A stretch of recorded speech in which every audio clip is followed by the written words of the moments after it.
Welcome back, Vagabonds.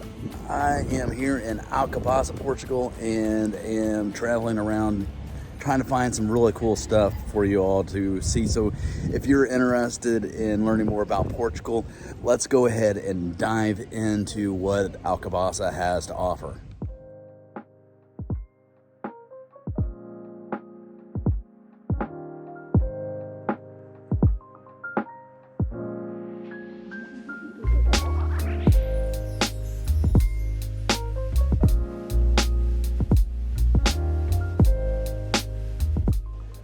So we are in the Alcobaca Monastery. This is where Pedro and Inês are entombed. This is their final resting place. If you're not familiar with the story of Pedro and Inês, Pedro the Cruel, but before he became king, he had a lover named Inês that he had a fondness for, we'll say. But his dad did not approve of this love that he had and had him married to somebody else. And basically his father found out about this love affair that was going on and had her killed, Inês killed. And Pedro didn't like that, became Pedro the Cruel as the nickname that he got, and went to war with his father, and he lost, but his father died shortly after, and they had him become king later on, and ended up having her body and dug up, and he proclaimed her queen. And then after he died and everything, this is where they both reside. So this is a little bit of that story. It's a tragic love story, and it's a very important story that goes on in Coimbra. And maybe I'll tell you another story of Pedro and Inês, show you some of the historic markers in that area in later videos, if you all are interested. But let's go ahead and explore this monastery more.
So the Alcobaca Monastery is completely fantastic to explore if you are here in Portugal.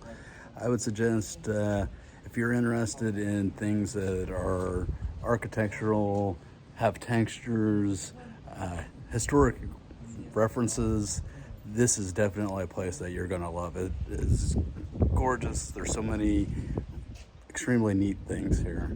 So when you are in Portugal, come to Alcobaca, pop into the monastery, and explore the rich history that you can find here. And one of the things to explore the rich history is the tale of love, power, and heartache a story that transcends time and still echoes the corridors of history.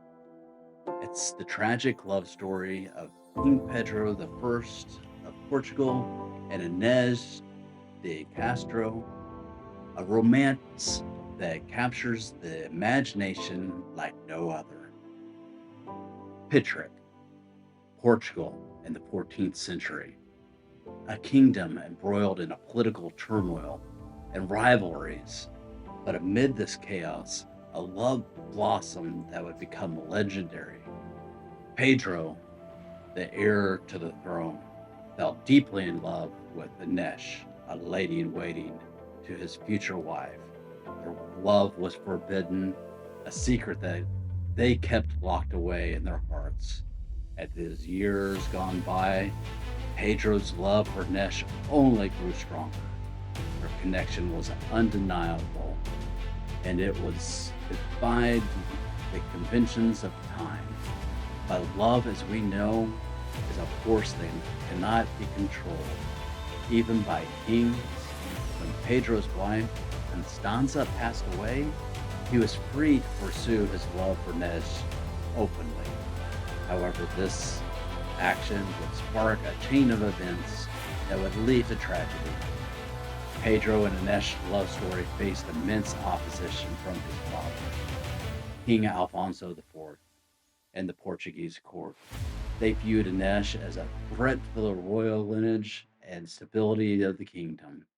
The tension escalated to a point where Pedro's father ordered the unthinkable, the assassination of Inês.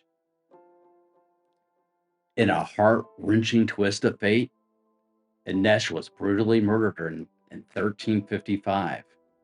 Her tragic death sent shockwaves through the kingdom, and it was said that Pedro's grief knew no bounds.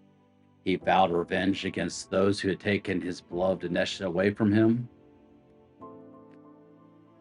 Pedro eventually ascended to the throne as King Pedro I of Portugal, but his reign was marked by a relentless pursuit of justice for Inês. He had her posthumously crowned as queen and even ordered her body exhumed so the nobles would swear allegiance to her, a powerful act of love and defiance. So, as we reflect on this tale of love and heartbreak, let it remind us that true love, through it may be tested by the harshest of circumstances, can never truly be extinguished. The memory of King Pedro and Inês de Castro lives on, a testament to the eternal, unyielding nature of love's embrace, even in the darkness of times.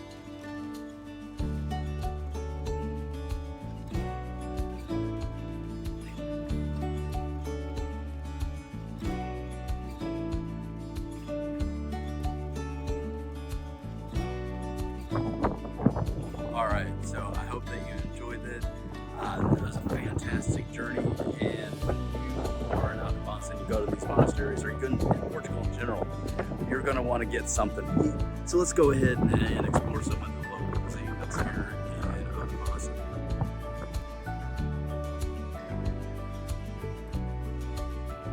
Very much. Thank you. Thank you. Hello, monsieur. All right, didn't show you much of the food that we ate. Did show you the tiramisu, the dessert. The food was great, but not very photogenic, so decided to go against showing you off something that might not have looked as pretty as you might want to enjoy. So figured I would just go ahead and move on to the next thing. So let's just explore a little bit of Alcobaca, and I'll wrap it up when I'm getting home.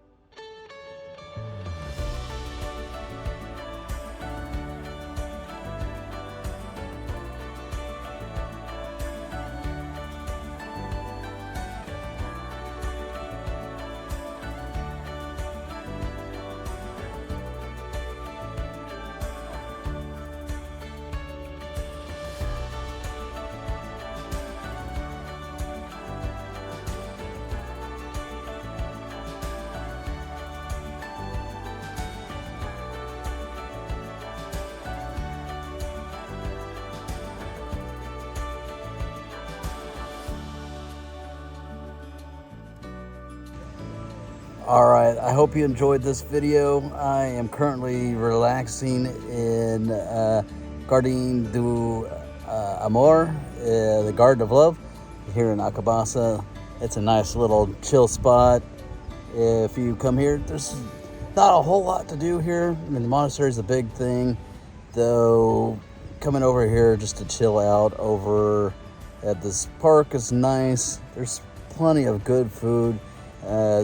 There's also ginginha, if that's something that you're into. Like, it's a cherry liqueur that is known for this region. They make quite a bit of it, so it's something that's unique to try in the region of Lisboa and Coimbra, and here in Laria region.